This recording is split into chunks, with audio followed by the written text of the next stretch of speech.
Rain hammered the windows of Ashworth Manor when a fist pounded on the front door so hard the old wood shook on its hinges. Evelina Ashworth froze in the hallway, a basket of wet garden herbs still hanging from her arm, mud on her boots, her hair falling loose from its pins. There were no servants left to answer the door. There had not been servants for almost a year. She set the basket down, wiped her hands on her apron, and pulled the heavy door open herself, expecting a lost traveler or a farmer needing shelter from the storm. Instead, a tall man in a dark riding coat stood on the step, water dripping from his hair, his horse stamping and snorting behind him in the yard. His eyes swept over her plain dress, her stained apron, her bare, work-roughened hands, and he did not smile. "I have lost the road to the main house," he said, his voice sharp with the impatience of a man used to being obeyed instantly. "Fetch the lady of the house for me at once. Tell her the Duke of Harrow requires shelter for the night." Evelina blinked. For one full second she said nothing at all, because the man standing on her own doorstep, dripping rainwater onto her own stone floor, had just ordered her to go and find herself. She could have corrected him right there. She could have said, "I am the lady of the house, my lord. There is no one else to fetch." It would have taken 4 words. Instead, something quick and mischievous moved through her, a small spark of amusement she had not felt in months, not since the debts had swallowed her father's fortune, and her mother's jewelry had gone one piece at a time to pay men she never met. She looked at this duke, dripping and commanding on her doorstep, and she decided, in that single breath, that she wanted to know what kind of man he truly was before he knew who she truly was. "Of course, my lord," she said, dropping into a small curtsy, keeping her voice steady and light. "Please come in out of the rain. I will see if the lady can receive you." He stepped past her without another glance, shaking water from his sleeves, looking around the entrance hall with the quick, assessing eyes of a man who noticed everything. The hall was clean but bare. No portraits hung crooked with dust because there were only 3 left on the walls, the rest sold long ago. No fire burned in the great hearth because firewood was saved for the kitchen now. He noticed the emptiness. She saw him notice it, and her cheeks warmed with something between shame and defiance. "This way, my lord," she said quickly. Before he could ask a question she was not ready to answer. "The drawing room is just through here. I will bring the lady to you shortly." She led him into the small drawing room, one of only 2 rooms in the house still properly furnished, and left him standing near the cold fireplace while she hurried away down the corridor. Her heart beat fast, not with fear, but with the strange thrill of a plan forming faster than she could examine it. She ducked into the little sewing room, pulled a shawl from the back of a chair, and threw it over her shoulders to hide the mud on her apron. She smoothed her hair with quick fingers, took one steadying breath, and walked back toward the drawing room at a slower, more graceful pace, the pace a lady might use. When she entered again, the Duke turned from the window where he had been watching the storm lash the garden. "Forgive me, my lord," she said, letting her voice settle into something calmer, more composed. "The lady of the house sends her apologies. She is unwell tonight and cannot receive guests properly. I am her cousin, Miss Evelina. I manage the household in her place. Please, allow me to see that you are made comfortable." It was not entirely a lie. She managed the household. She simply managed it as herself.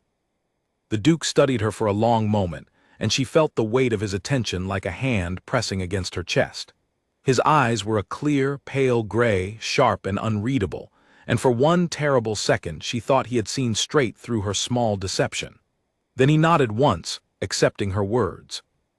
"Alaric Sinclair," he said, offering his name as though it were a small courtesy rather than an introduction to a title that made half the country bow. "I apologize for arriving unannounced. My horse threw a shoe 2 miles back, and the storm gave me little choice but to seek the nearest roof." "You are welcome here, your grace," Evelina said, "though I fear our welcome will be a humble one tonight."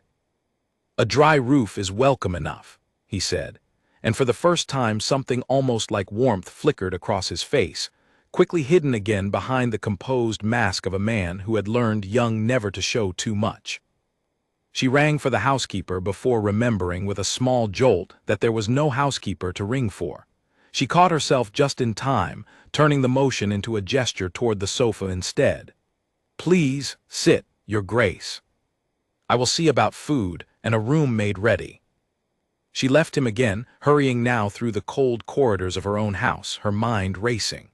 There was old Mr. Dobbs, the one servant who remained, more out of loyalty than payment, a butler in name though he now did the work of 5 men. She found him in the kitchen, feeding the last of the coal into the small stove. "Mr. Dobbs," she whispered, though there was no one nearby to overhear. "We have a guest, a very important guest. The Duke of Harrow is here, and he believes I am a cousin of the house, not the lady of it." Mr. Dobbs, a thin man with kind eyes and a permanently worried brow, looked at her as though she had lost her senses. "Miss Evelina, why would you tell a duke such a thing?" "Because," she said, and found she did not have a full answer even for herself. "Because for one evening I want to be looked at as a person, not as a debt to be settled or a name to be pitied. Please, Mr. Dobbs, play along, just for tonight." The old butler sighed the sigh of a man who had served this family too long to refuse them anything, and nodded. "As you wish, miss, but dukes are not easily fooled forever." "I only need until morning," she said, though even as she spoke the words, she was not entirely sure they were true. They managed a simple meal between them, bread, cheese, a thin soup made from the last of the vegetables in the garden she had tended herself, and a bottle of wine that had somehow survived the selling off of the cellar. Evelina carried the tray herself, telling the Duke that the kitchen staff had already retired for the night, which was true in the strictest sense, since there was no kitchen staff to retire. He ate without complaint, which surprised her. She had expected a duke to turn up his nose at simple food, but he seemed, if anything, quietly pleased by the plainness of it, as though it were a relief from richer tables he was tired of. "You run this household very capably, Miss Evelina," he said between bites, watching her over the rim of his glass. "For a cousin managing in another's stead." "I have had practice," she said carefully, choosing words that were true without being complete. "And the lady of the house, is she often unwell?" Evelina hesitated only a heartbeat. "She keeps to herself. It has been a difficult year for the family." Something in his gaze sharpened with interest rather than suspicion. "Difficult in what way, if I may ask?" "Her father passed away not long ago," Evelina said, and this, too, was true, every word of it. "He left behind more debts than anyone realized. She has spent the month since trying to hold together what remains without much success, I am afraid." "That is no small burden for a young woman to carry alone," the Duke said, and his voice had lost its earlier sharpness entirely. There was something almost gentle in it now, something that made Evelina look up from her plate and meet his eyes properly for the first time. "She manages," Evelina said softly. "One does what one must." They talked longer than she intended, the storm outside giving them no reason to end the evening early. He asked about the estate, the land, the tenants who still lived and worked on it, and she found herself answering honestly, forgetting for long stretches that she was supposed to be speaking as someone other than herself. He, in turn, spoke of his own estates, his own responsibilities, though always with a certain guardedness, the practiced caution of a man whose every word was usually weighed by someone hoping to gain something from him.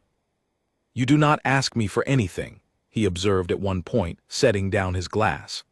"Every person I have met this past year has wanted something from me within the first quarter hour of conversation. A position, an introduction, an investment, a marriage for a daughter or a sister. You have asked me nothing at all." Evelina smiled, and it was not the careful smile of a hostess but something more real. "Perhaps I simply enjoy the conversation, Your Grace, without needing anything more from it." He looked at her then in a way that made her pulse quicken, a long, considering look, as though he were seeing something in her he had not expected to find in a rain-soaked country house on a night he had never planned to spend there. "That," he said quietly, "is a rare thing." Outside, the storm showed no sign of easing.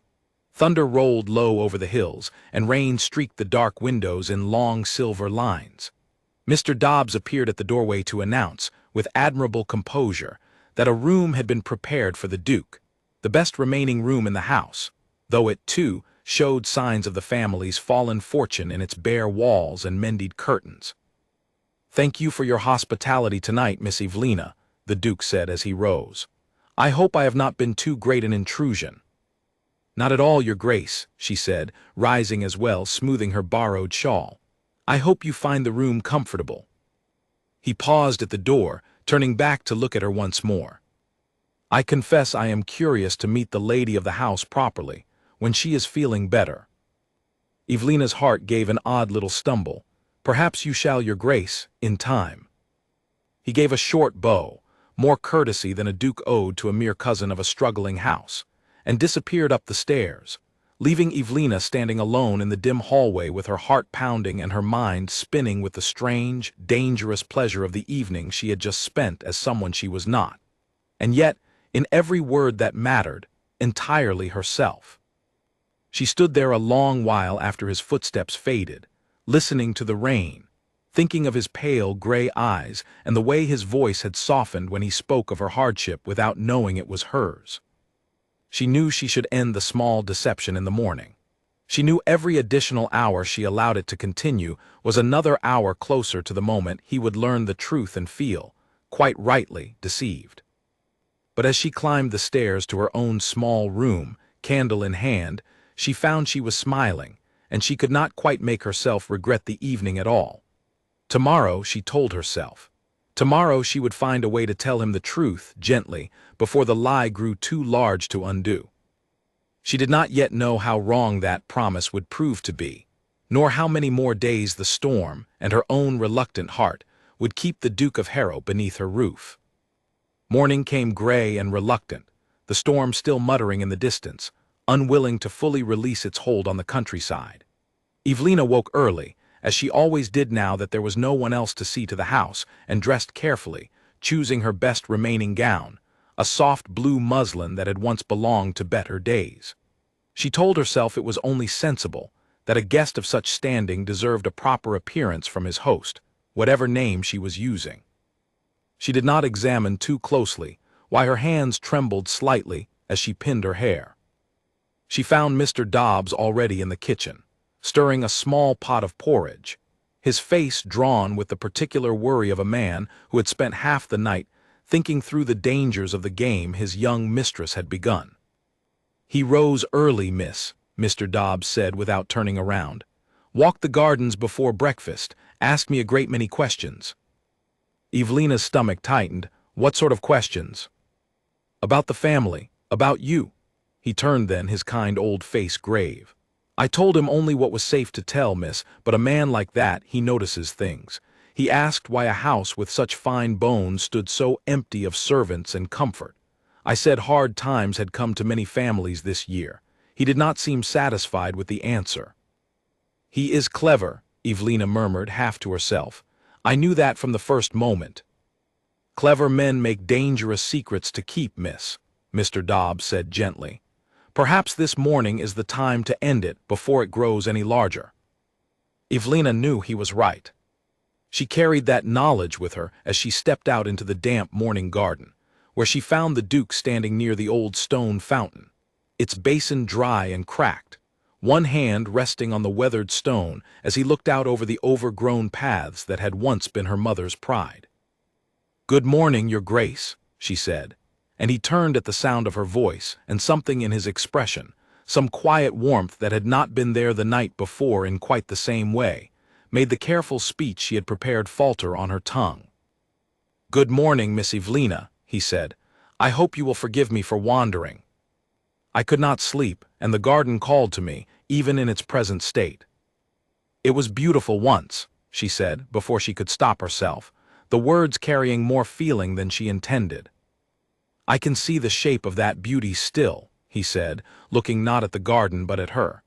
"It only wants someone with the will to bring it back." The moment stretched between them, quiet and charged, and Evelina felt the truth rise in her throat, ready to be spoken. "Your Grace, there is something I must tell you.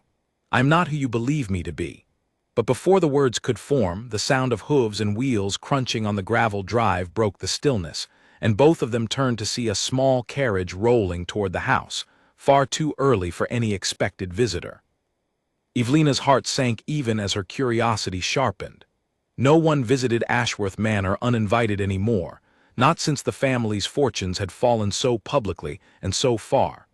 Whoever sat inside that carriage had come with purpose, and purpose, on this particular morning, was the very last thing Evelina wanted delivered to her door.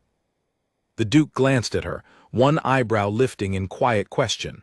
"Are you expecting someone, Miss Evelina?" "No," she said honestly. Watching the carriage draw nearer with a growing sense of dread she could not fully explain. "No one at all." Whatever this new arrival meant, she understood, standing there in the damp morning light with the truth still unspoken on her lips, that her carefully balanced deception had just grown a great deal more difficult to keep standing. The carriage rolled to a stop with a crunch of wet gravel, and before the wheels had fully settled, the door swung open, and a woman stepped down without waiting for a hand to assist her.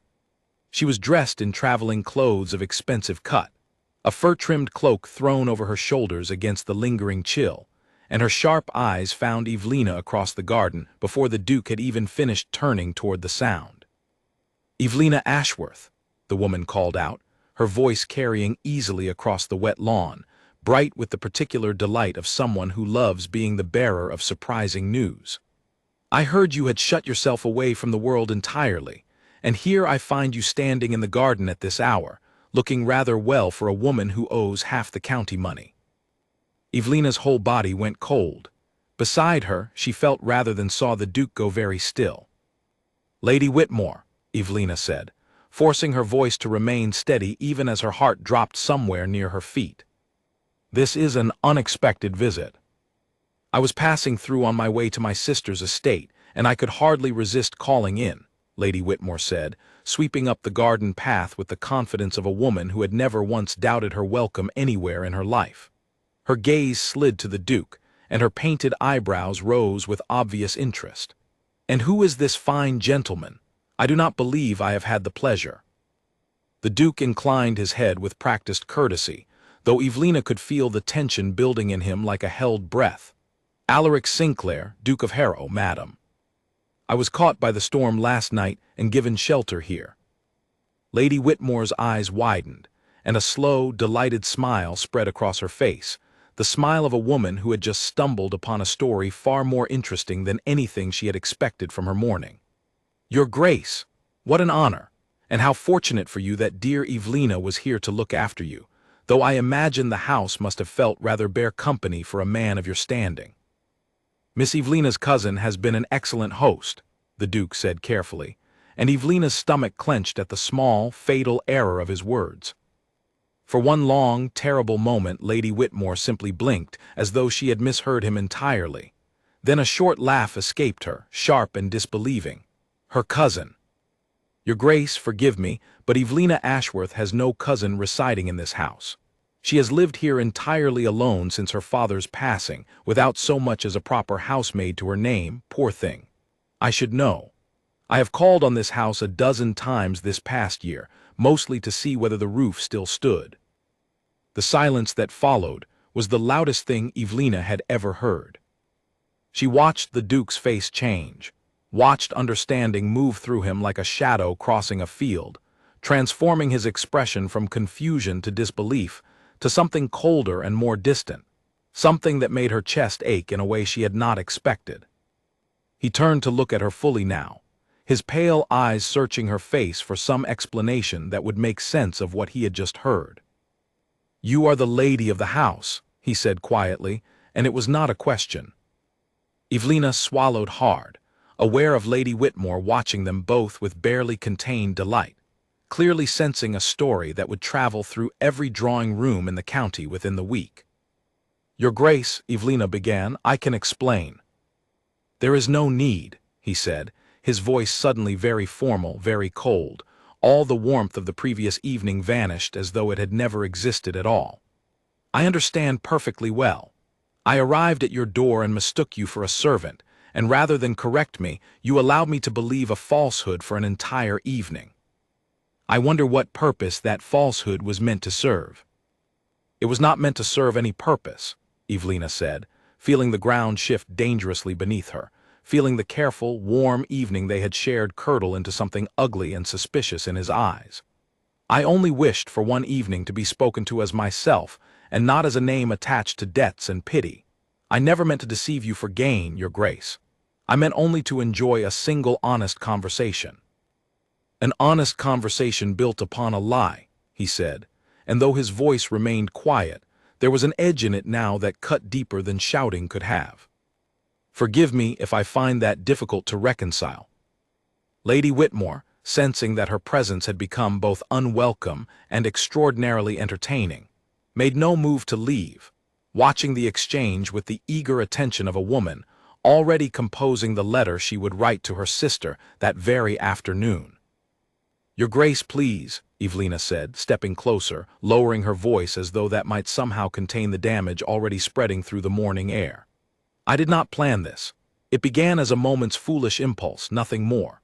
When you arrived and called me a servant, I simply did not correct you, and then it became easier to continue than to confess, and every hour that passed made the truth harder to speak. I am sorry. I never wished to make you feel foolish or used. And yet I do feel both, he said. A duke does not enjoy discovering that his trust was given to an invented cousin rather than to the woman standing before him. You spoke to me of the lady of this house's hardships as though describing a stranger, when all along you spoke of your own suffering and let me believe it belonged to someone else. That is not a small deception, Miss Ashworth. That is a carefully maintained performance. Evelina flinched at the word performance, because it landed close enough to the truth to sting badly. She had performed, in a way, though not for the reasons he believed. She opened her mouth to explain further, to tell him of the debts, the sold jewelry, the tenants she was trying desperately to protect, the pride that had made confession so difficult once the lie had already been spoken. But the words tangled in her throat, and before she could untangle them, he had already turned away. I will not trouble your household any further, he said, his voice clipped and final. I thank you for the shelter, whatever name it was given under. Mr. Dobbs, if you would be so kind as to have my horse readied, I will take my leave within the hour. Mr. Dobbs, who had appeared at the edge of the garden some time during the exchange, looked helplessly between his young mistress and the departing duke, and could do nothing but bow and hurry away to see to the horse. Lady Whitmore, delighted beyond measure, offered Evelina a smile of pure, poisonous sympathy. Well, my dear, that is quite a tale. I do hope the Duke of Harrow keeps it to himself, though I confess I have my doubts. Dukes do talk, you know, even when they claim not to.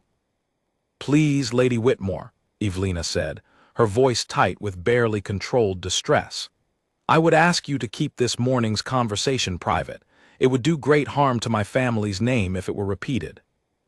Lady Whitmore's smile only widened, the smile of a woman who had absolutely no intention of keeping such a delicious story to herself. I shall try my very best, of course. Though you know how these things travel once they begin. She swept back toward her carriage without waiting for a response, already composing the shape of the story she would tell, and Evelina was left standing alone in the garden, watching the Duke of Harrow stride toward the stables with a rigid back and a face like carved stone. She followed him, unable to stop herself, though every instinct told her that further pursuit would only deepen his anger. She found him already checking the girth of his horse's saddle, his movements sharp and efficient, the movements of a man who wanted very badly to be gone from a place that had made a fool of him. Your Grace, please, she said, standing just inside the stable door, the smell of hay and damp leather thick around them. I know I have wronged you, and I know an apology cannot undo what has been said. But I would ask you to hear the truth of why I did what I did, before you ride away believing the worst of me. He paused, one hand resting on the saddle, and for a moment she thought he might refuse to even look at her. Then slowly he turned, and his eyes, though still guarded, held something less absolute than the cold fury of a few minutes before. Speak then, he said, though I make no promise of how I will receive it. Evelina drew a breath, steadying herself, and began to tell him the truth, the whole of it this time, starting with her father's death and the debts he had left behind. Debts so vast that she had sold nearly everything of value in the house simply to keep the roof standing and the tenants fed through the winter. She told him of the servants let go one by one, of Mr. Dobbs who stayed only out of loyalty, of the long months of managing accounts and letters and creditors entirely alone, with no one to share the burden and no one, in all that time, who had spoken to her as though she were simply a woman and not a walking catalogue of misfortune. "When you mistook me for a servant," she said, her voice growing steadier as the truth poured out of her, "I saw, for one moment, a chance to be spoken to without pity, without the weight of my family's failures hanging over every word.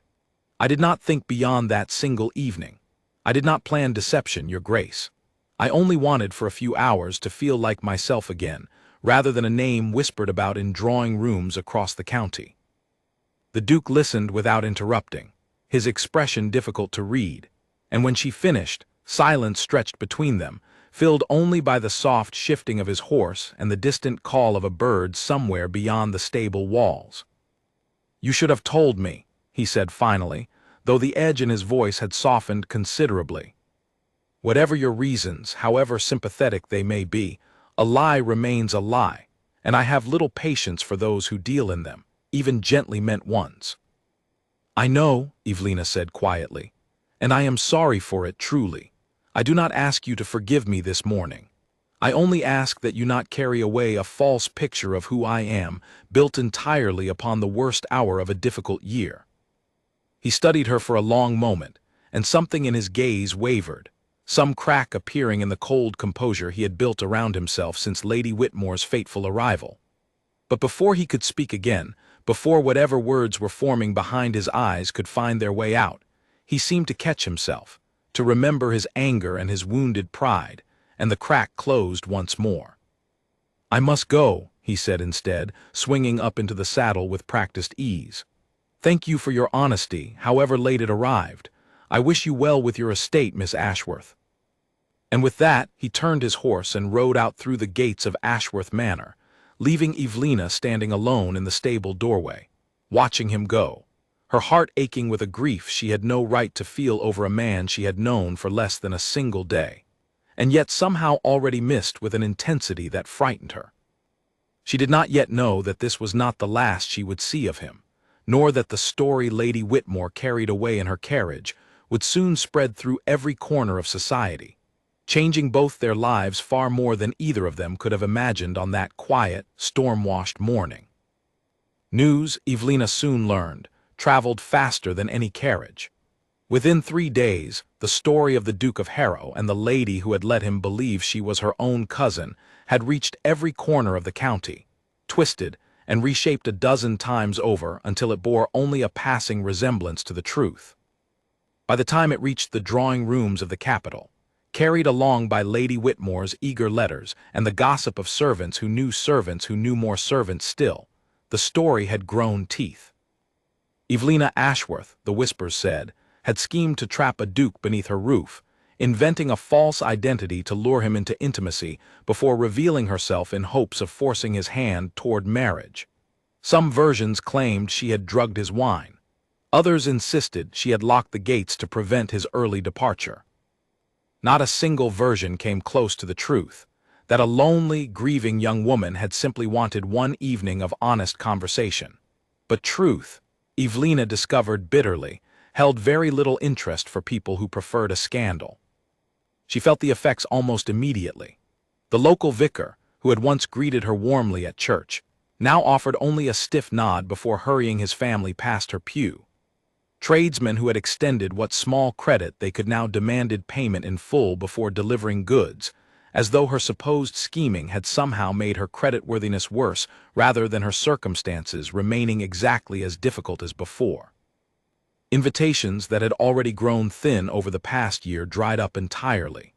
She had become, in the space of a single gossiping morning, not merely a poor widow's daughter struggling to keep her estate afloat, but a cautionary tale whispered behind fans at every gathering she was no longer invited to attend. "It will pass, miss," Mr. Dobbs told her one evening, finding her seated alone in the small drawing room, staring into the cold hearth with an expression he had not seen on her face even in the darkest weeks after her father's death. These things always burn brightest at the start and fade soon after. "Do they, Mr. Dobbs?" she asked, her voice hollow. "Or do they simply wait, quiet and patient, ready to be spoken of again the very moment my name is mentioned in any company for the rest of my life?" He had no answer for that because he suspected, as she did, that some stains did not wash out so easily, particularly stains attached to a duke's wounded pride and a woman with no fortune left to soften the blow. She thought of writing to Alaric, of sending some final letter explaining herself once more, perhaps apologizing for whatever discomfort the spreading gossip had caused him as well, since surely a man of his standing suffered his own share of unwanted attention from the tale. But each time she sat down with pen and paper, the words refused to come, tangled somewhere between pride and grief, and a stubborn refusal to beg for the good opinion of a man who had ridden away from her without a backward glance.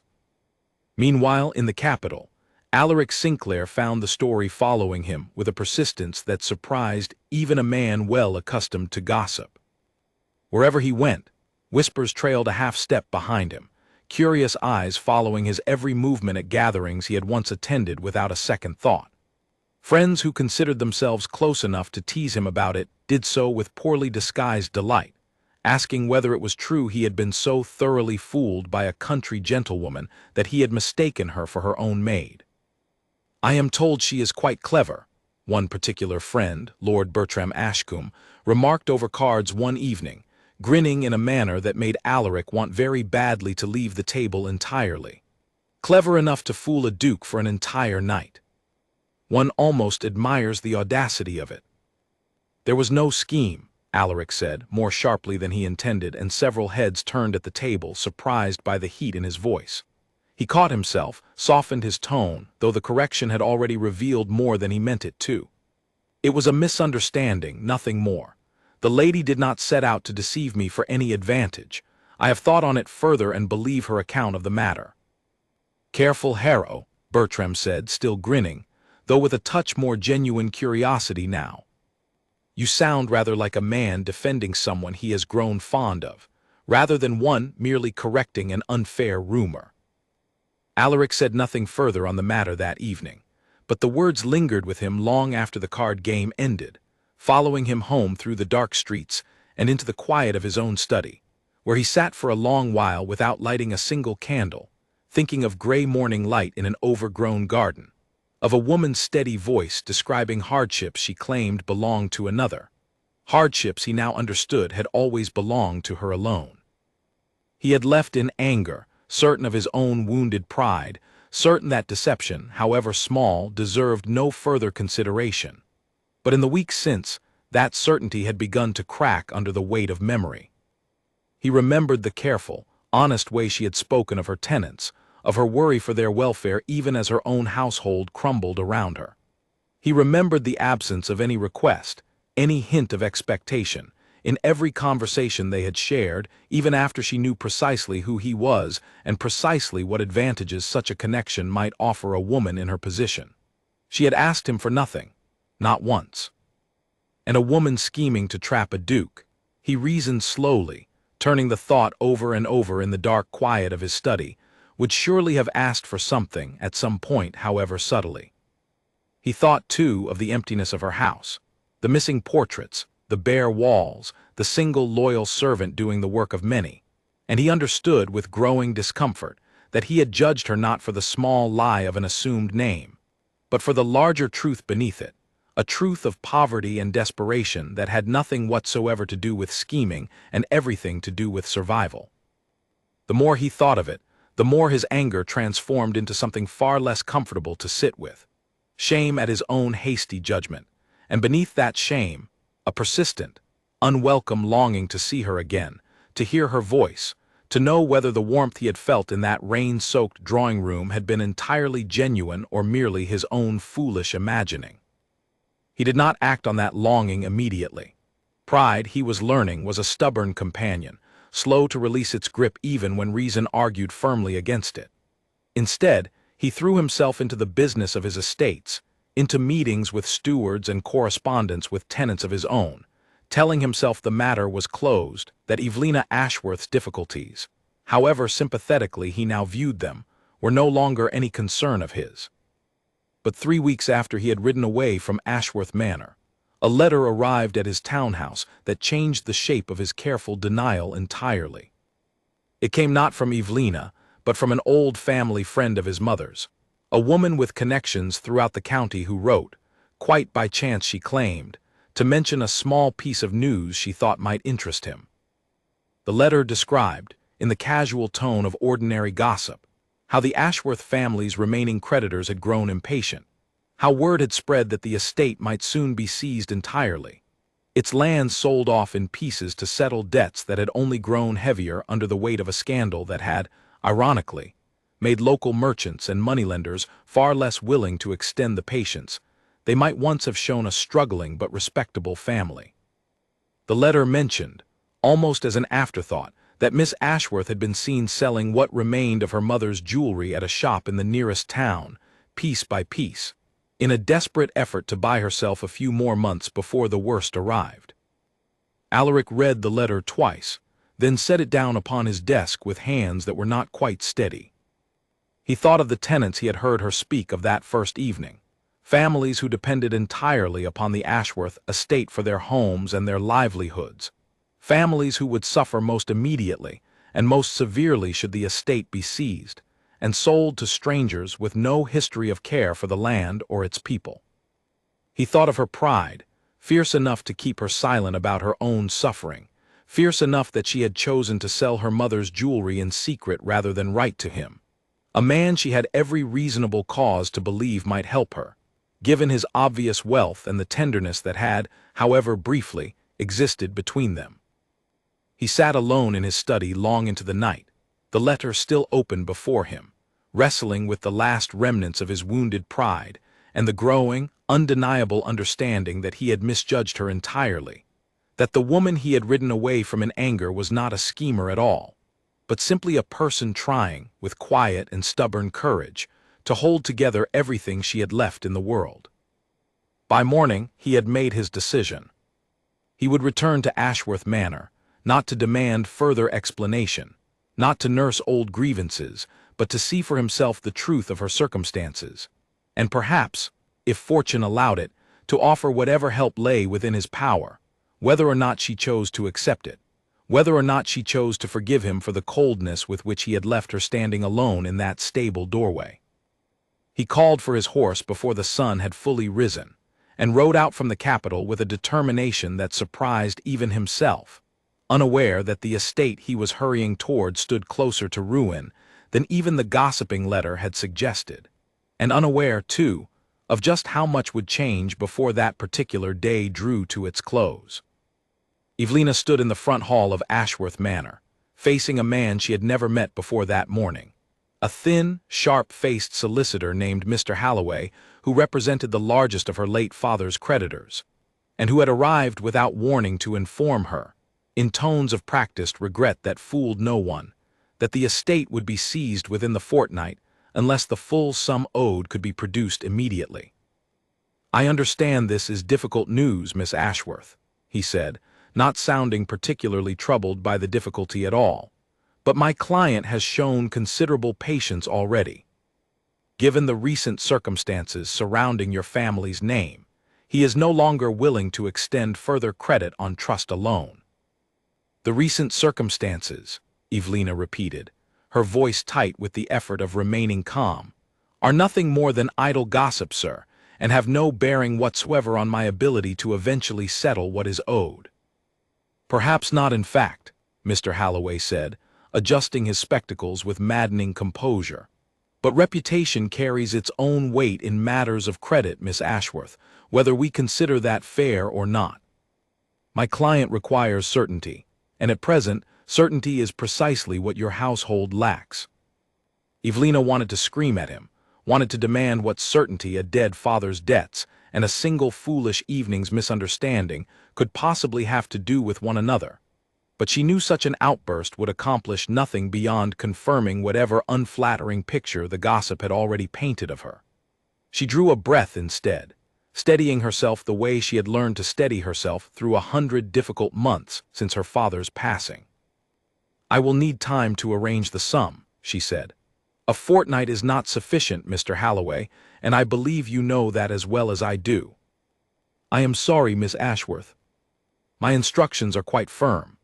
He gathered his papers with brisk finality, clearly eager to be done with a conversation he found tedious rather than distressing, and made his way toward the door, pausing only to add, almost as an afterthought, "I would advise you to make what arrangements you can. It would be a shame to see such a fine old estate broken apart and sold to strangers, but shame, I find, rarely stops such things from happening." He left her standing alone in the hall, the front door still swinging gently in the draft of his departure, and Evelina pressed a hand against the cold stone wall to steady herself, her mind racing through every possible avenue of rescue and finding, at the end of each one, only closed doors and empty pockets. There was nothing left to sell. The jewelry was gone. The furniture that remained was needed simply to make the house livable. The land itself, the only thing of real value remaining, could not be sold quickly enough to satisfy a fortnight's deadline, even if she had been willing to part with the very ground her family's history was rooted in. She was still standing there, lost in the grim arithmetic of her own ruin, when the sound of hoofbeats reached her through the open door, fast and urgent, far too fast for a casual visitor. She looked up in time to see a familiar dark horse and a familiar rider draw up sharply in the drive, and her heart gave a painful, complicated lurch at the sight of Alaric Sinclair swinging down from his saddle with none of the careful, guarded composure he had left with 3 weeks before. "Evelina," he said, striding toward her without waiting for invitation, his eyes taking in her pale face, her trembling hands, the scattered papers Mr. Halloway had left behind on the hall table. "What has happened? I passed a carriage on the road, a solicitor's carriage, I believe. Tell me what has happened." She stared at him, too startled by his sudden reappearance, too worn down by the morning's cruelty, to summon the composed distance she had told herself she would maintain if she ever saw him again. "Your Grace," she said instead, her voice cracking despite her best efforts to hold it steady, "why have you come?" "Because I was a fool," he said, closing the distance between them with quick, purposeful strides, "and because I have spent 3 weeks discovering just how great a fool I was. Tell me what that solicitor wanted, Evelina.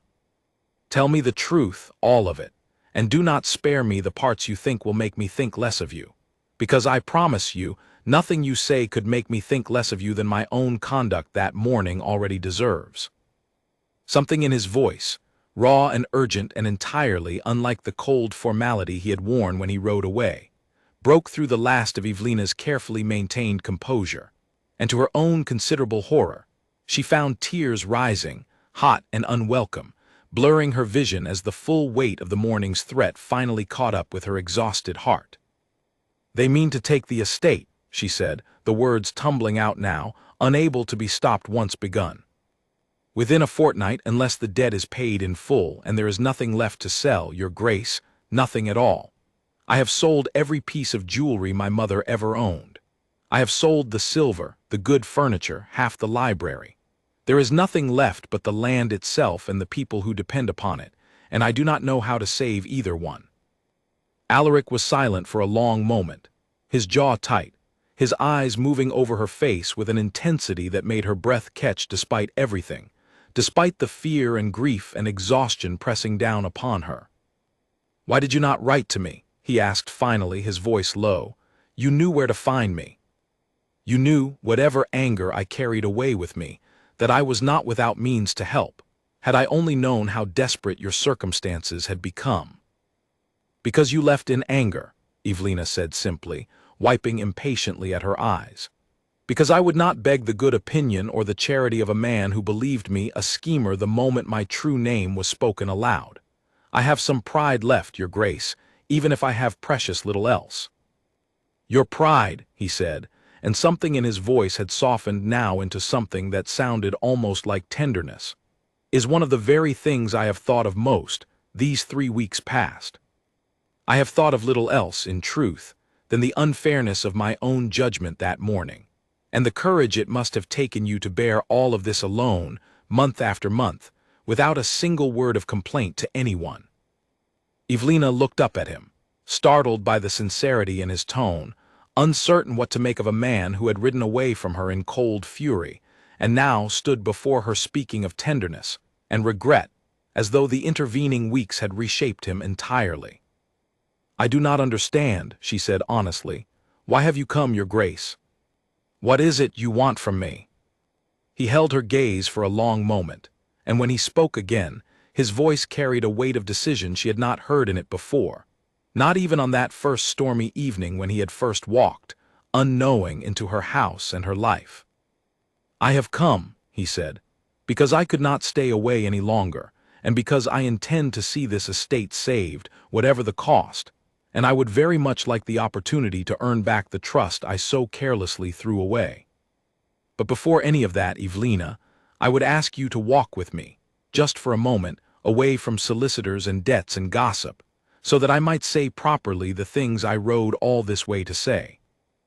Evelina's heart, battered and exhausted as it was from the morning's cruelty, gave a small, cautious flutter of something that felt dangerously close to hope, and despite every reasonable instinct urging her toward caution, toward protecting herself from further disappointment, she found herself nodding and following him out into the pale afternoon light of the garden where their strange, complicated story had first begun to unravel weeks before. They walked in silence for a while, past the dry fountain and the overgrown paths, until they reached the low stone wall at the edge of the garden where the land fell away toward the fields beyond. Fields that belonged, still, however precariously, to the Ashworth name. Evelina wrapped her arms around herself against the chill of the afternoon, watching Alaric out of the corner of her eye, uncertain what words might come next, uncertain whether she had the strength left to bear either further disappointment or the strange, fragile hope that had begun to stir in her chest despite every effort to suppress it. "When I rode away from here 3 weeks ago," Alaric said finally, staring out over the fields rather than at her, as though the confession came easier when he did not have to meet her eyes while making it, "I told myself I had been deceived, that my anger was righteous and my judgment sound. I told myself a woman capable of maintaining such a falsehood, even briefly, was not a woman I could trust, and I rode away congratulating myself on having escaped some clever scheme before it could do me any harm." "You were not entirely wrong to be angry," Evelina said quietly. "I did deceive you, however gently I meant it." "I was wrong in nearly everything else," he said, turning to face her now, his expression open in a way she had not seen from him before, stripped of the guarded composure he wore so habitually in company. "I was wrong to assume the worst of your intentions. I was wrong to leave without hearing the fullness of your explanation before I judged you. And I was most wrong of all in believing that my own wounded pride mattered more than understanding the truth of what you had suffered, and were still suffering, entirely alone." Evelina felt her throat tighten, unprepared for the raw honesty of his words, unprepared for how deeply they touched the parts of her that had spent months bracing against exactly this kind of unfairness from the world, only to receive, at last, its opposite from the very man she had least expected it from. "I did not tell you the full truth that first evening," she admitted, "not because I meant to trap you, but because I was ashamed, Your Grace. Ashamed of the empty house, the missing servants, the debts I could not manage no matter how carefully I tried. For one evening, speaking to you as someone without a name attached to all that shame, I felt like myself again, free of it if only for a few hours. It was selfish of me, perhaps, but it was never malicious." "I understand that now," he said. "I understood it, if I am honest, before Lady Whitmore's carriage ever appeared in your drive, though my pride would not allow me to admit it in that moment. I understood it more fully still when I received word of your circumstances these past weeks, of the jewelry sold and the creditors circling, and I understood, most painfully of all, that you had borne this burden entirely alone, rather than write to a man you had every reason to distrust after the coldness with which he left you." "You owe me nothing, Your Grace," Evelina said, though her voice wavered as she said it, betraying the hope she was trying so hard to contain. Whatever regret you feel, however sincerely meant, does not obligate you to involve yourself in my family's ruin." "I am not here out of obligation," Alaric said, and something in his voice, low and certain, made her breath catch entirely. "I am here because these past 3 weeks I have thought of nothing so often as that first evening in your drawing room, when you spoke to me without artifice, without any thought of what advantage might be gained, simply as one honest person speaking to another. I have sat through countless gatherings since, surrounded by men and women who want 100 different things from my title and my fortune, and I have found myself missing, more than I can properly express, the particular honesty of a woman who wanted nothing from me at all." Evelina stared at him, hardly daring to believe the direction his words were taking, hardly daring to hope that the ache in her own chest these past weeks had not been hers alone to carry. "Your Grace," Alaric, he corrected gently, "please. I think we are long past the point of titles between us, whatever confusion once surrounded my own arrival at your door." "Alaric," she repeated softly, and something in the sound of his name and her voice seemed to settle something in him, some last remaining tension easing from his shoulders. "What is it you are proposing exactly?" "I am proposing," he said, "that you allow me to help save this estate, not as an act of charity, but as an act of partnership, if you will permit the word. I have resources enough to satisfy your creditors many times over, and I would consider it no burden whatsoever to see them settled. But more than that, Evelina, I am proposing that you allow me the chance to know you properly, without deception on either side, without the shadow of gossip or misunderstanding standing between us, and to see together whether what began so strangely between us might grow into something lasting." Evelina's heart pounded so loudly she was certain he must hear it, standing so close to her in the pale afternoon light, the field stretching out golden and quiet beyond the garden wall. She wanted desperately to say yes, to fall into the warmth of his offer without a second thought, but the months of hardship had taught her caution, had taught her to examine every gift for the cost hidden beneath it. "And if I accept your help," she said carefully, "what would the world say of us then? Would it not simply confirm every unkind rumor already circulating, that I schemed from the very first evening to secure exactly this outcome?" "Let the world say what it wishes," Alaric said, with a firmness that surprised her. "I have spent my whole life weighing every decision against the expectations of society, and I find, standing here with you, that I am tired of it. I would rather be thought a fool by strangers who know nothing of the truth than live the rest of my life wondering what might have grown between us, had I only been brave enough to return and ask." Evelina felt the last of her careful resistance crumbling, not because his wealth promised to solve her difficulties, though it certainly would, but because the sincerity in his voice, the raw honesty stripped bare of every careful courtly manner, reached something in her that had gone untouched and unspoken for far too long. "I would like that," she said finally softly, "very much, Alaric. Though I confess I do not yet know how to trust so quickly in good fortune, after so many months of expecting nothing but misfortune to follow me wherever I turn."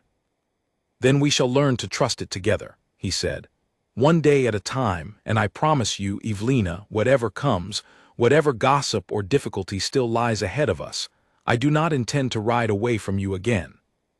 She smiled then, the first true, unguarded smile she had allowed herself in weeks, and for a long moment they simply stood together at the edge of the garden wall, watching the afternoon light stretch long and golden across the fields that had once seemed destined to slip forever from her family's grasp, and now, perhaps, might yet be saved after all. But even as hope bloomed cautiously between them, Evelina could not entirely shake the memory of Mr. Halloway's cold, businesslike warning, nor the fortnight's deadline that still hung over the estate like a blade waiting to fall. And she knew, with the same quiet certainty that had carried her through every difficult month since her father's death, that the true test of everything Alaric had just promised her still lay ahead, waiting to be faced together rather than alone. The fortnight granted by Mr. Halloway did not pass quietly. 2 days after Alaric's return to Ashworth Manor, a second visitor arrived, this one entirely unannounced and far less courteous than the solicitor who had come before him. He introduced himself as Edmund Caro, a distant relation of Evelina's late father, a man she had met perhaps twice in her life, and remembered chiefly for the coldness of his manner and the calculating way his eyes moved over any room he entered, as though assessing its value down to the last candlestick. "Cousin Evelina," he said, letting himself into the drawing-room with a familiarity she had never granted him, settling into a chair without invitation, his gaze flicking briefly, dismissively, toward Alaric before returning to her. "I have heard troubling news of your circumstances. It seems only right that family should step forward to help in such difficult times." "How kind of you to think of me, Cousin Edmund," Evelina said, keeping her voice carefully neutral, though every instinct in her recoiled from the sudden, unexpected attention of a man who had shown no interest whatsoever in her welfare during the many months of genuine hardship that preceded this particular crisis. "I have in fact come to make you an offer," Edmund continued, entirely unbothered by the coolness of her reception. "I understand your creditors grow impatient. I am prepared to settle the full debt myself immediately, sparing you and this estate the indignity of seizure and sale. In exchange, I would ask only that you consider my hand in marriage. It would keep the estate within the family, after all, and spare you the further embarrassment your recent, scandal has caused." Evelina felt her stomach turn cold with understanding.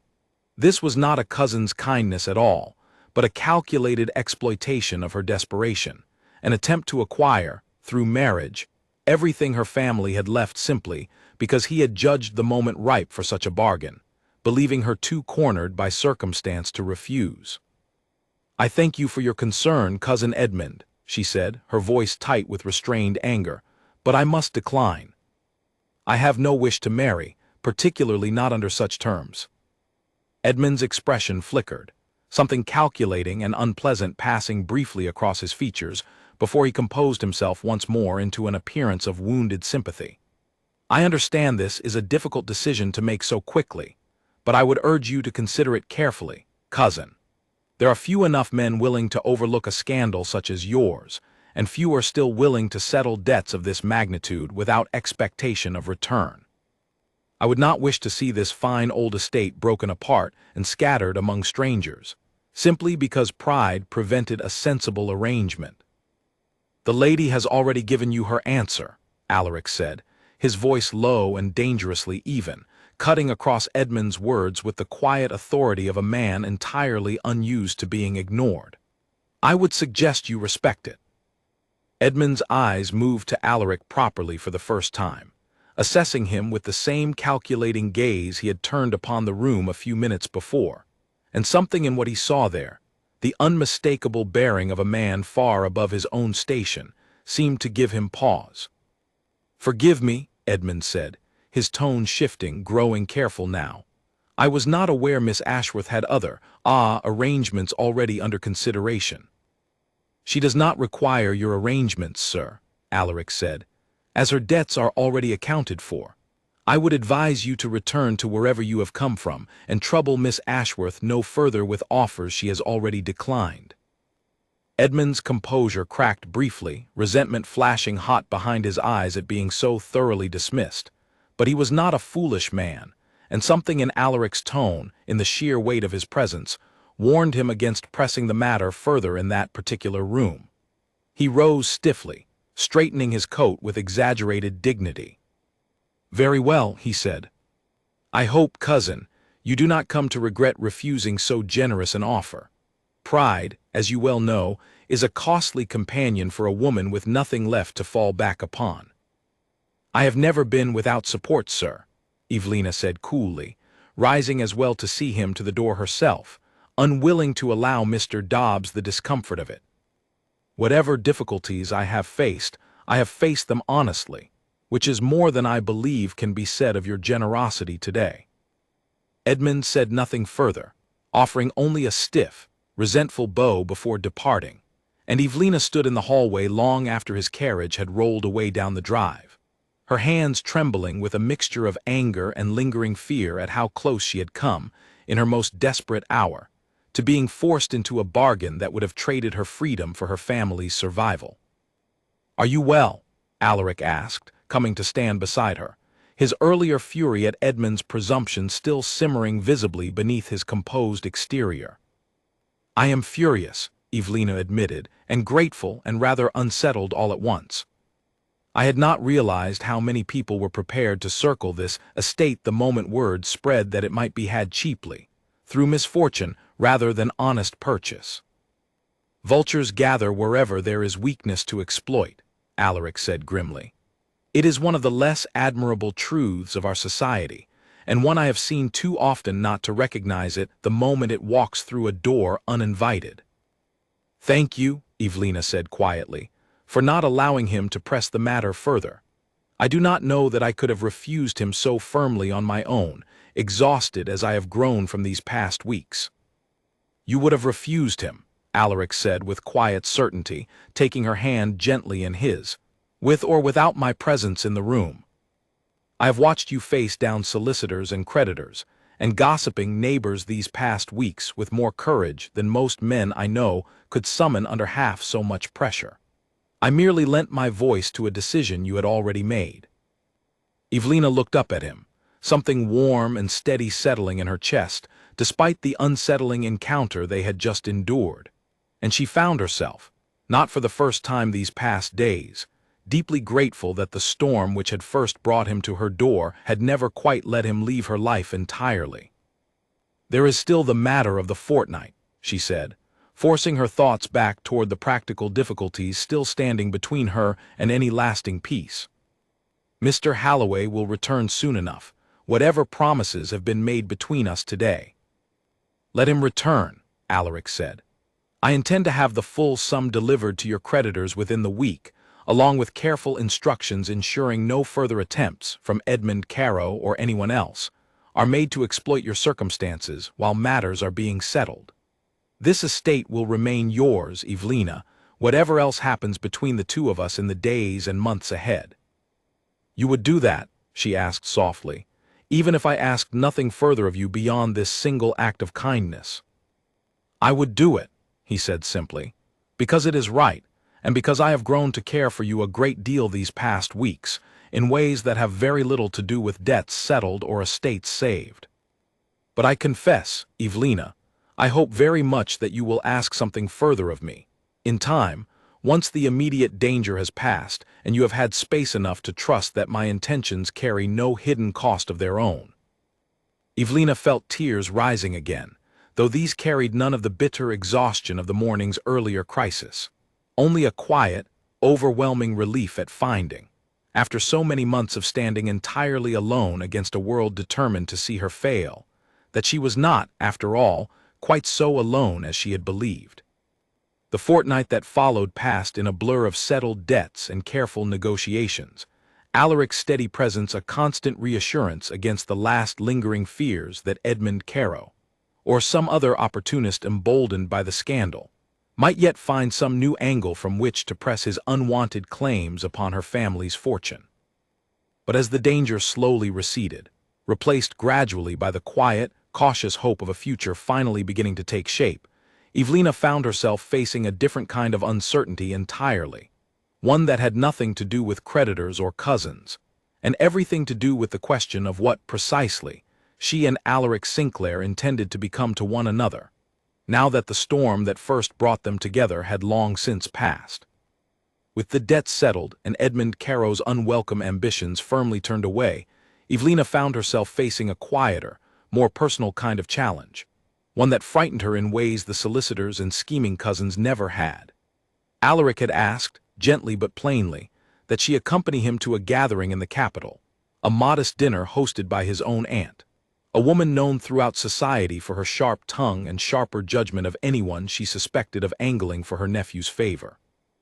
"You need not go if you are not ready," Alaric told her, watching her carefully across the small drawing room where they now sat most evenings, the fire finally burning steadily again now that coal was no longer rationed so carefully. "I would not have you walk into a room full of curious eyes before you feel prepared to face them." "I will never feel entirely prepared," Evelina admitted, twisting her hands in her lap.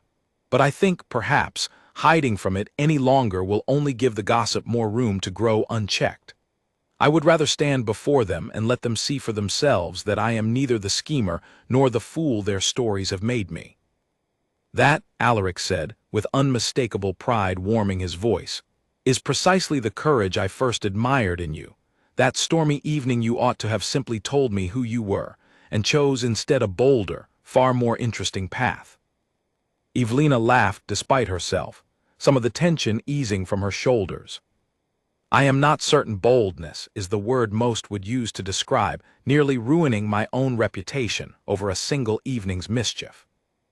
Call it what you like, Alaric said.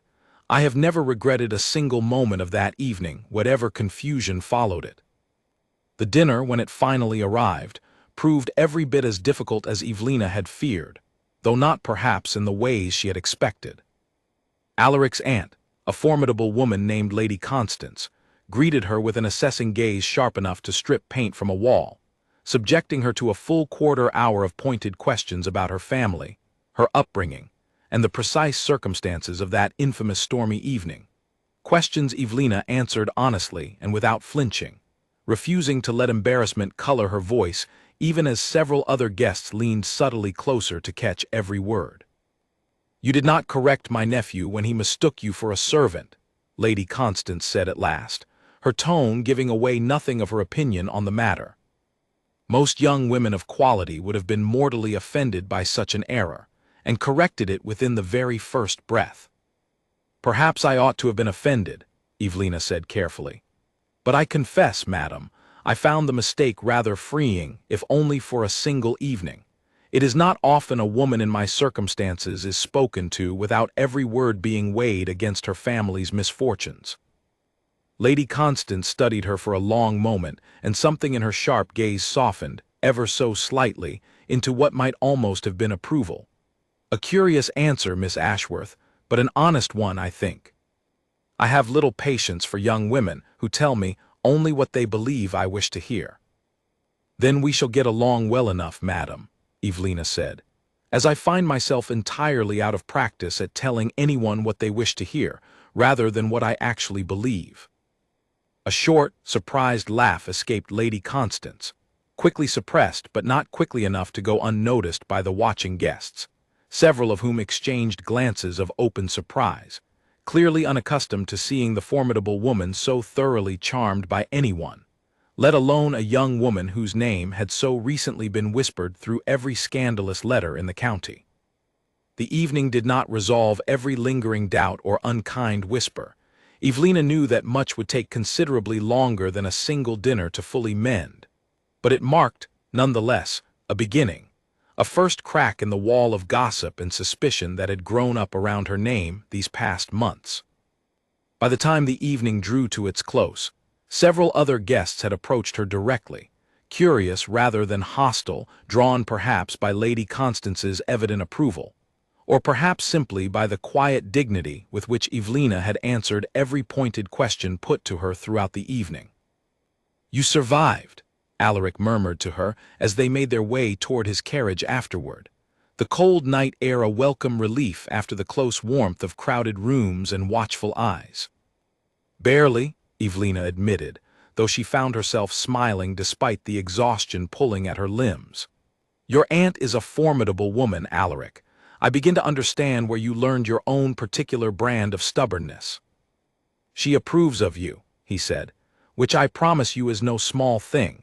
I have watched her reduce far more confident women than yourself to tears within minutes of meeting them myself." "High praise indeed," Evelina laughed, and the sound of it, easy and unguarded, filled Alaric with a warmth he had not expected to feel so completely, watching her climb into his carriage with a lightness in her step that had been entirely absent from their first difficult weeks together. In the weeks that followed, the gossip surrounding their unusual meeting slowly began to shift, softened first by Lady Constance's evident approval, and further still by the simple, undeniable fact that Evelina Ashworth, whatever schemes the earliest rumors had accused her of, showed no sign whatsoever of the calculating ambition such stories required. She managed her estate's slow recovery with quiet competence, oversaw the repair of tenant cottages long neglected during her family's financial troubles, and continued to visit her neighbors and attend church with the same steady dignity she had maintained even through the darkest months of her hardship. Society, fickle as it was, began gradually to lose interest in a scandal that refused to properly behave like one, particularly once it became clear that the Duke of Harrow's continued attention to Miss Ashworth carried every appearance of genuine, deepening affection, rather than any fleeting, scandalous indulgence. Evelina, for her part, found herself growing steadily more comfortable in Alaric's company, their conversations ranging freely now across every subject imaginable, no longer bound by the careful pretenses of that first stormy evening, but rich instead with the easy honesty of two people who had weathered genuine difficulty together, and emerged, somehow, closer for having survived it. She found herself looking forward to his visits with an eagerness she had not allowed herself to feel about anything in a very long time, and she noticed, too, the particular warmth that entered his own eyes whenever he arrived to find her waiting for him in the garden that had, slowly but surely, begun to bloom again under her careful attention. It was on one such evening, the garden fragrant with the first roses of early summer, the fountain finally repaired and running again after months of standing dry and cracked, that Evelina began to sense a change in Alaric's manner, a quiet nervousness entirely unlike his usual steady composure, though she could not yet guess its precise cause. "You seem distracted this evening," she observed, watching him pace the garden path rather than settle beside her on the stone bench as he usually did. "Is something troubling you, Alaric?" He stopped his pacing and turned to face her, and something in his expression, equal parts hope and nervousness, made her heart quicken with anticipation she could not fully explain, not yet understanding what precisely was coming, but sensing, with the particular clarity of a woman who had learned to read this man's every expression over these past months, that whatever it was would change everything between them once it was finally spoken aloud. "There is nothing troubling me," Alaric said, though his voice carried a rough edge that betrayed his own nervousness even as he tried to steady it. "Or rather, there is something I have wished to say to you for some time now, and have found myself, rather foolishly for a man not usually given to hesitation, unable to summon the right words for it." Evelina rose slowly from the stone bench, her heart beating quick and light in her chest, watching him with careful attention as he crossed the garden path to stand before her, taking both her hands gently in his own. "You may say whatever you wish to me, Alaric," she said softly. "I think by now we have earned that much honesty between us, whatever the words might be." He drew a breath, and when he spoke again, his voice had steadied into something quiet and certain, stripped entirely of the guarded formality he had once worn as easily as his fine coats. "When I first arrived at this house," he said, "soaked through by a storm I never intended to be caught in, I ordered a stranger to fetch the lady of the house for me, entirely unaware that I stood already before the very woman I sought. It has occurred to me, these past months, that I have spent every day since trying in one way or another to correct that first careless mistake, to truly see the lady standing before me, rather than the assumptions I first carried through your door." Evelina felt tears rising, warm and unbidden, as he continued, his grip on her hands tightening ever so slightly, as though he needed the steadiness of her touch to carry the words the rest of the way. "I have seen you now, Evelina, fully and clearly, through hardship and gossip and every difficulty that might reasonably have driven a lesser woman to despair. And I have found, at the end of every single day these past months, that I do not wish to see anyone else standing where you now stand. I love you not for the lady you were mistaken for that first evening, nor for the cousin you invented to protect your own wounded pride, but for exactly who you are, Evelina Ashworth, in every honest, courageous, stubborn part of you." He released one of her hands to reach into his coat, drawing out a small velvet box, and Evelina's breath caught entirely as he opened it to reveal a ring, simple and elegant, catching the last golden light of the evening. "I am asking you," he said, his voice steady now despite the evident emotion behind it, "to be my wife, not as a duke seeking a convenient match, nor as a man discharging some debt of guilt for how carelessly I once judged you, but as a man who has come, quite entirely and helplessly, to love you. Will you marry me, Evelina, and allow me the honor of calling you, at long last and with full and proper knowledge, the true lady of this house, and of every house I have the privilege of sharing with you?" Evelina stood silent for a long moment, overwhelmed by the fullness of everything the past months had brought her, grief and hardship and fear, yes, but also unexpectedly this, a love built not on convenience or desperation but on genuine understanding, hard won through honesty finally spoken and mistakes finally forgiven on both sides. "Yes," she said at last, the word breaking free on a laugh that was half tears. "Yes, Alaric, I will marry you, though I confess I find it rather amusing that it has taken you this long to properly ask the lady of the house for anything at all, when you arrived here so many months ago quite prepared to order her about entirely." Alaric laughed, low and warm, sliding the ring gently onto her finger before pulling her into an embrace that felt, to Evelina, like the final settling of every uncertain thing that had troubled her these past difficult months. A promise not merely of marriage but of partnership, honestly built and honestly kept. Their wedding, when it finally arrived that autumn, drew guests from across the county and the capital alike, curious at first for the scandal that had once surrounded their unusual courtship, but leaving, every one of them, with a rather different story to carry home, one of genuine affection weathered through hardship rather than scheme, of a duke humbled by his own mistaken judgment, and a lady who had never once asked for anything beyond honest regard. Lady Whitmore attended, of course, unable to resist witnessing firsthand the conclusion of a story she had once so gleefully spread, and even she, watching Evelina walk down the aisle of the small country church toward a man who looked at her as though she were the only person present in the entire crowded room, found herself unexpectedly moved to genuine, unguarded tears. Ashworth Manor itself had been transformed by the time the wedding celebrations moved there that evening, its gardens restored fully now to the beauty Evelina's mother had once cultivated, its halls warm again with proper fires and full staff, and the particular, unmistakable joy of a house finally free from the shadow of ruin that had hung over it for so long.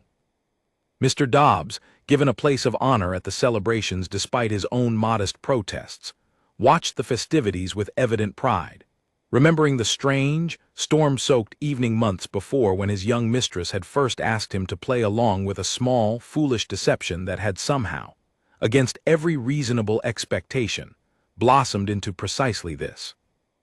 Late that evening, when the last of the guests had finally departed and the great house settled into quiet, Evelina found Alaric waiting for her in the very drawing-room where their story had first begun, standing near the same window where he had once watched the storm rage outside, waiting for a lady of the house he did not yet know he had already met.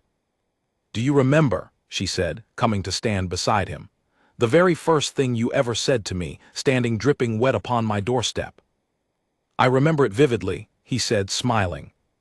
"I ordered you, in a manner I now consider entirely unforgivable, to fetch the lady of the house."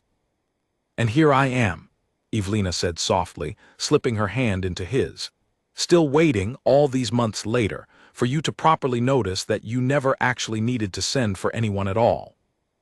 "I have noticed now," Alaric said, drawing her close, "and I promise you, Evelina, wife of my heart and true lady of this house, I intend never to make so foolish a mistake again." Outside, the autumn night lay still and quiet over the fields and gardens of Ashworth Manor. The storm of scandal and hardship that had once threatened to sweep everything away finally, fully past, leaving behind only the steady, hard-won warmth of two people who had found, in the most unlikely of beginnings, exactly the honest partnership each had least expected and most needed. A year passed, and then another, and Ashworth Manor bore little resemblance to the bare, struggling household Alaric had once mistaken for a place staffed by strangers, rather than a single desperate woman holding everything together through sheer stubborn will. The gardens bloomed in full again each spring, tended now by a proper staff of gardeners, though Evelina still spent many mornings among the roses herself, unable to fully give up the quiet satisfaction of working the soil with her own hands, a habit Alaric had long since stopped trying to discourage, finding instead that he rather enjoyed joining her there. Sleeves rolled up in a manner that would have scandalized half the capital had they ever witnessed a duke on his knees weeding a flower bed beside his wife. Their days settled into a rhythm neither had quite expected when their strange courtship first began, dividing their time between Ashworth Manor and Alaric's own grander estates, careful always to return to the smaller house, often enough that its halls never again grew cold or empty in their absence. Mr. Dobbs remained with them still, promoted now to a position of genuine authority over a full household staff, though he never quite lost the particular twinkle in his eye whenever new visitors asked, innocently enough, how the Duke and Duchess of Harrow had first come to meet, forcing him to decide, each time, how much of the true, delightfully improbable story he was willing to share. The tenants of the estate, once threatened with the uncertainty of a landlord's ruin, and the cold indifference of strangers who might have purchased their homes and livelihoods, found instead a household more secure and more attentive to their welfare than it had been in a generation. Evelina, who had once fought so desperately to protect their homes with nothing but her own diminishing resources, now had the means to see every promise properly kept, cottages repaired, fair terms honored, and a genuine, personal interest maintained in the well-being of families who had watched her grow up among them and had never once doubted her character, whatever gossip the wider county had briefly entertained. Lady Constance, Alaric's formidable aunt, became, rather to everyone's surprise including her own, one of Evelina's closest confidants, the two women sharing a particular sharp-tongued honesty that suited them both far better than the careful pleasantries society usually demanded. She visited often, always with some new piece of gossip to share, though she took particular delight, whenever the opportunity arose, in reminding new acquaintances of precisely how her nephew had first mistaken his own future wife for a common servant, a story she told with such evident pride that few listeners ever guessed it had once been the source of considerable scandal rather than fond family legend.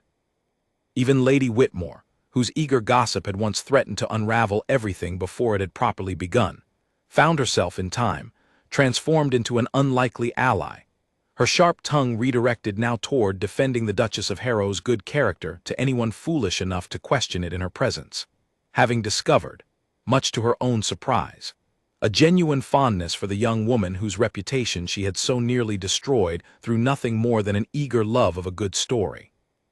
As for Edmund Carow, he was never seen at Ashworth Manor again, his own reputation quietly diminished by whispers of his attempted exploitation of a desperate cousin's misfortune, a story that, unlike the earlier scandal surrounding Evelina, found rather less sympathy among a society that had, by then, come thoroughly around to admiring the Duchess of Harrow's quiet strength rather than doubting it. In the spring of their third year together, a daughter was born to them, a small, dark-haired girl with her mother's steady gaze and her father's quick, curious mind, and Alaric, holding his newborn daughter for the first time in the very drawing-room where he had first mistaken her mother for a servant, felt the full, overwhelming weight of everything that single stormy evening had ultimately given him.